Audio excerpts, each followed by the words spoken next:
हे everyone, welcome to the channel. जसं तुम्हाला सर्वांना माहिती आहे, MPSC राज्य सेवा पूर्व परीक्षा जी सप्टेंबर 28ला होणार आहे. तर आता आपण जूनपासून काउंट केलं तर अप्रॉक्स आपल्याकडे सप्टेंबरपर्यंत 4 महिने उरले आहेत. आणि हे 4 महिने ना ॲब्सोल्यूट सफिशियंट आहे की तुम्ही जे आहे प्रॉपर प्रिपरेशन जे आपले एक्झामची आहे ते करू शकता. आता ती कशा प्रकारे करायला पाहिजे ते मी तुम्हाला सांगते. आणि एक गोष्ट लक्षात ठेवा, आता ना मार्केटमध्ये 3 टाईपचे ॲस्पिरंट आहेत. काही आहेत जे बिगिनर्स आहेत, ठीक आहे, न्यूकमर्स आहेत, ज्यांनी फर्स्ट टाईम अटेम्प्ट देणार आहेत. काही ऑलरेडी स्ट्रगल करत आहेत, पण काही ना काही रिझन्समुळे कुठे ना कुठे त्यांची जी पोस्ट आहे ती क्रॅक नाही झाली आहे. आणि आता थर्ड टाईपचे ॲस्पिरंट जे या फील्डमध्ये उतरले आहेत ते आहे UPSC ॲस्पिरंट. कारण की आपल्याला माहिती आहे तर MPSC राज्यसेवेचा सिलेबस जो आहे पॅटर्न चेंज झालं असल्यामुळे UPSC ॲस्पिरंट जे महाराष्ट्राचे आहे ते स्पेसिफिकली आता MPSCला पण फोकस करायला लागणार. तर मार्केटमध्ये आता हे 3 टाईपचे जे आहेत ॲस्पिरंट आहेत. तर कॉम्पिटिशन तर हा जो आहे खूप टफ होणार आहे. म्हणून हे जे पुढील मंथ्स आहेत ना त्याला प्रॉपरली युटिलाइज करा. आणि जे आपलं स्ट्रॅटेजी आहे किंवा जे आपले प्लॅन्स आहेत, कशा प्रकारे आपल्याला डिवोट करायचे आहेत पुढचे months to the particular subjects, ते एकदम म्हणू शकतो आपण एक प्रॉपर फॉर्मॅटमध्ये करा. आणि एक गोष्ट लक्षात ठेवा, आतापासून till 25 September please don't give up no matter what. आणि प्रत्येक दिवशी तुम्ही जितकं आपलं बेस्ट देऊ शकता ना तितकं बेस्ट द्या. कॉम्पिटिशन हाय आहे, येस, कॉम्पिटिशन हाय तर नेहमीच राहणार. पुढच्या वर्षी देणार तरी पण कॉम्पिटिशन तितकंच हाय राहणार. पण आपल्याला जे आहे आपल्या प्रिपरेशनमध्ये कुठे कमी नाही येऊ द्यायची आहे. आपण पूर्ण जे आहे आपलं बेस्ट द्यायचं आहे थ्रू आउट द 4 मंथ. आणि एक गोष्ट परत मी तुम्हाला सांगते, 4 महिने उरले आहेत. एन्झायटी आणि stress definitely at the peak level आहे. तुम्हाला वाटत असेल अरे खूप सारे वस्तू आता पण राहिलेले आहेत, आणि काही मुलांचं तर असेल त्याने आता पण प्रिपरेशन जे आहे प्रॉपरली स्टार्ट नसेल केले. पण जर तुम्हाला हे टेन्शन येत आहे आणि तुम्ही आता स्टार्ट नाही केले किंवा तुम्हाला स्टार्ट करायचे, हे जे सायन्स आहेत ना, it is a sine of your seriousness की तुम्ही आता सिरियस आहात आणि कुठं ना कुठं जे आता पुढचे महिने आहेत ते तुम्ही चांगल्याने डिवोट कराल.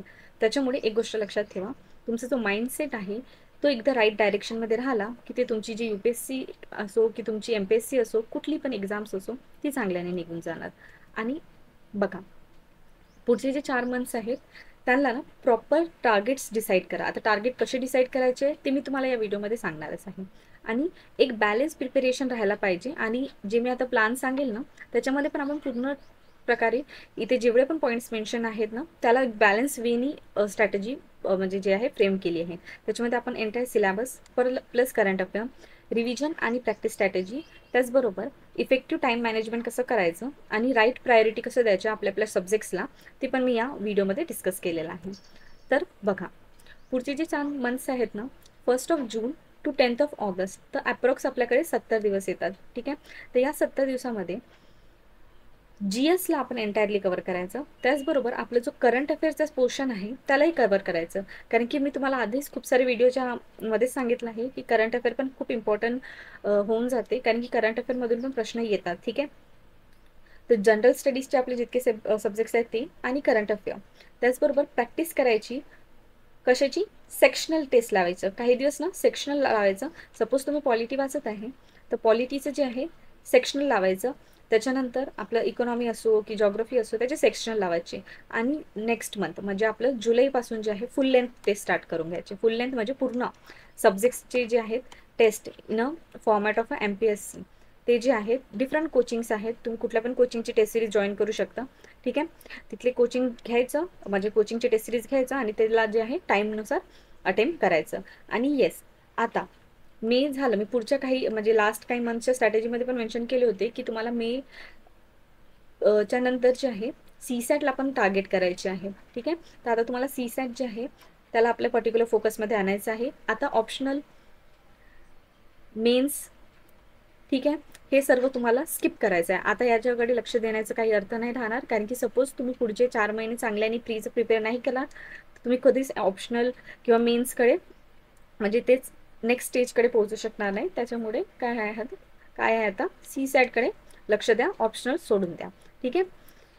आता बघा, जसं मी आता तुम्हाला सांगितलं 1 जून टू 10 ऑगस्ट आपले 70 डेज आपल्याला हे सर्व कव्हर करायचं आहे.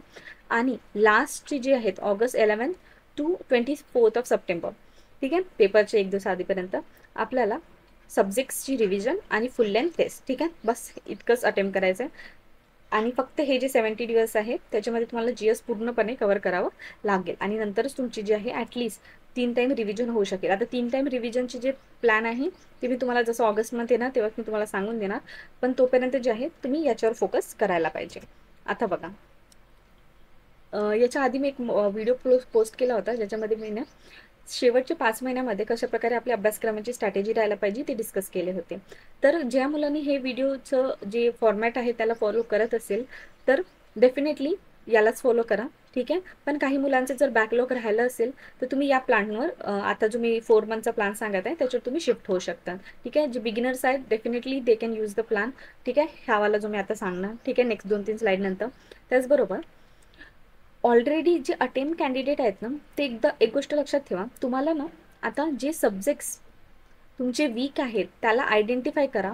ठीक आहे, त्याला शोधा आणि मग त्याच्यावर जे आहे काम करा. त्याला जे आहे जास्त रिव्हिजन करा.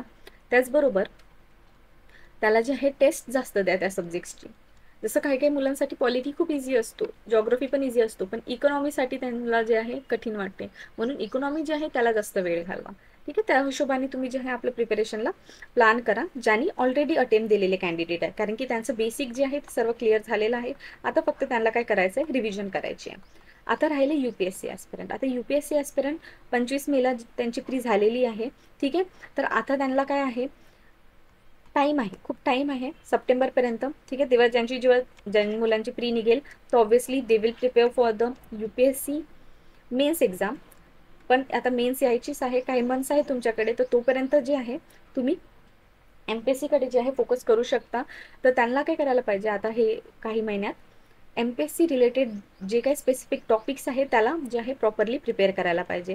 कारण की आपल्याला माहीत आहे UPSC वाले ॲस्पिरंट लक्षात ठेवा की महाराष्ट्र बद्दलचे जे टॉपिक्स आहेत ना त्याच्यावर खूप जास्त प्रश्न किंवा फोकस केला जातो. त्याच्यामुळे महाराष्ट्र स्पेसिफिक जॉग्रफी असो, ठीक आहे, किंवा आपलं मॅपिंगचं पार्ट झालं, हे सर्व जे आहे त्यांना कव्हर करावे लागेल. सो त्यांनी जे आहे महाराष्ट्र स्पेसिफिक टॉपिकवर फोकस करून आपल्या अभ्यासाला जे आहे पुढे पुढे डायरेक्शन देऊ शकता. आणि तसं पण मी एक सेपरेट व्हिडिओ पण घेऊन येणार UPSC ॲस्पिरंटसाठी की त्यांनी कशा प्रकारे आपले जे आहेत MPSCसाठी जर त्यांची अटेम्प्ट करायची इच्छा असेल तर कशाप्रकारे त्यांनी पुढचे मंथ्सला युटिलाइज करू शकतात.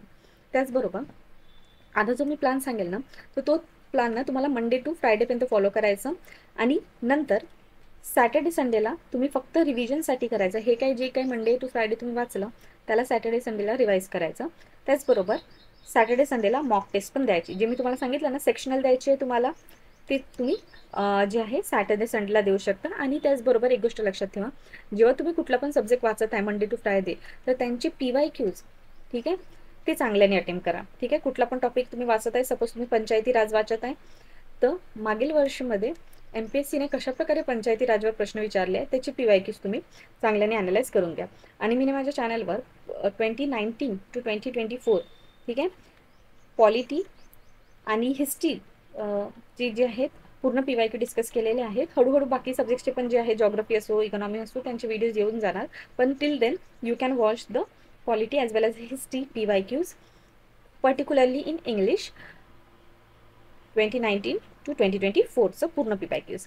त्याचबरोबर आता हे जे तुम्ही मंडे टू फ्रायडे अभ्यास करणार ना तर ट्राय करा की तुम्ही 3 शिफ्टमध्ये अभ्यास करू शकणार. मॉर्निंग शिफ्टला एक सब्जेक्ट घ्यायचं, आफ्टरनून शिफ्टला एक सब्जेक्ट. आता हे जे नाईट शिफ्टला जो मला मी सांगत होती की मेपर्यंत तुम्हाला ऑप्शनल कव्हर करायचं आहे. ठीक आहे, तर मेच्या नंतर आता तुम्हाला टाईम आहे की तुम्ही CSATकडे वळून जा. ठीक आहे, ऑप्शनल हा पार्ट जो आहे हा स्किप करून घ्या. इवन मेन्सचं जे प्रिपरेशन आहे त्याला पण स्किप करा. आता डायरेक्ट जे आहे फक्त प्रिलिम्सवर फोकस करा आणि CSATला आपल्या स्टडी जेमध्ये आहे इन्क्लूड करून घ्या. कारण की काय होते, काही मुलांचं जे आहे GS निघून जाते पण CSATचा कट ऑफ जे आहे इवन 66 मार्क्स स्कोअर करायचे असते ते पण ते क्वालिफाय करू शकत नाही. म्हणून CSATवर पण थोडंफार लक्ष देणं सुरू करून घ्या. आता बघा आपला मेन हायलाईट ज्याच्यामध्ये आपण पूर्ण प्लॅन डिस्कस करू. तर सर्वात आधी 1 जून to 15 जून, ठीक आहे, अप्रॉक्स आपल्याकडे 15 दिवस आहेत. ठीक आहे, या 15 दिवसामध्ये पॉलिटी या विषयाला तुम्ही कव्हर करू शकता. ठीक आहे, हा कसं कव्हर करायचं आहे त्याचं मी पूर्ण एक व्हिडिओ घेऊन येणार काही दिवसानंतर. ठीक आहे, लक्ष्मीकांत या पुस्तकामधून तुम्ही कव्हर करू शकता.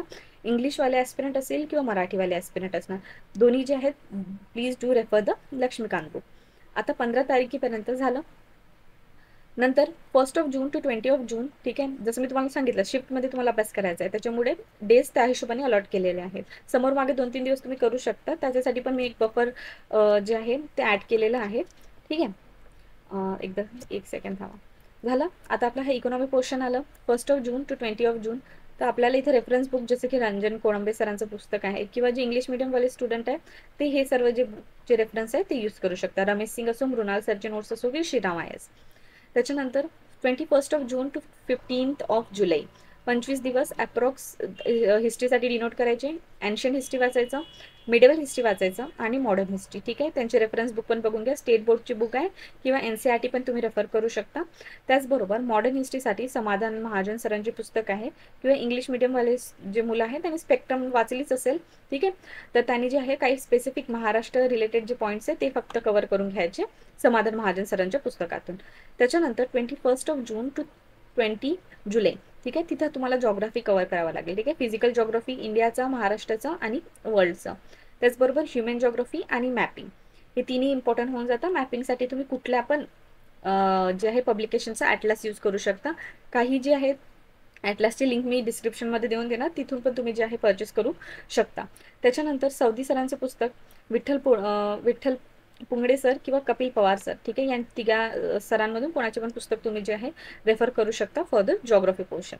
नाव हे तर आहे तुम्हाला करायचं आहे सब्जेक्ट्स आणि रेस्ट ऑफ द टाइम, ठीक आहे. CSAT तर जूनपासून तुम्हाला सुरू करायचं आहे. तर PYQs आणि सेक्शनल, त्याचबरोबर न्यूजपेपर आणि इयरबुक वाचणे, ठीक आहे. हे तुमच्यासाठी जे आहे डेली बेसिसवर राहणार, ठीक आहे. हे तुम्हाला डेली करायचं आहे प्रत्येक दिवस टिल 4 मंथ कंटिन्युअसली, ठीक आहे. हे तर तुम्ही मॉर्निंग आणि इव्हिनिंग शिफ्ट देणार. त्याचबरोबर काही टाइम ॲडजस्ट करून जे आहे ॲटलिस्ट 1 आवर याला आणि ॲटलिस्ट 1 आवर याला, ठीक आहे. म्हणजे PYQला 1 आवर आणि न्यूजपेपरला 1 आवर, कारण की सेक्शनल टेस्ट जे आहे आपण संडे आणि सॅटर्डेसाठी अलॉट केलेले आहेत.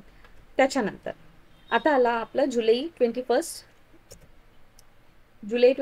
आणि 25 जुलै 5 दिवस अप्रॉक्स इन्व्हॉर्मेंट, कारण की इन्व्हॉर्मेंटला कमी दिवस अलॉट केले आहेत बिकॉज खूप कमी प्रश्न विचारले जातात, खूप जास्त कमी प्रश्न असतात, त्याच्यामुळे जे आहे कमी डेज अलॉट केले आहेत. त्याच्यानंतर सायन्सला अप्रॉक्स 10 दिवस द्यायचं. स्टेट बोर्डची बुक्स वाचू शकता तुम्ही किंवा NCERT पण रेफर करू शकता.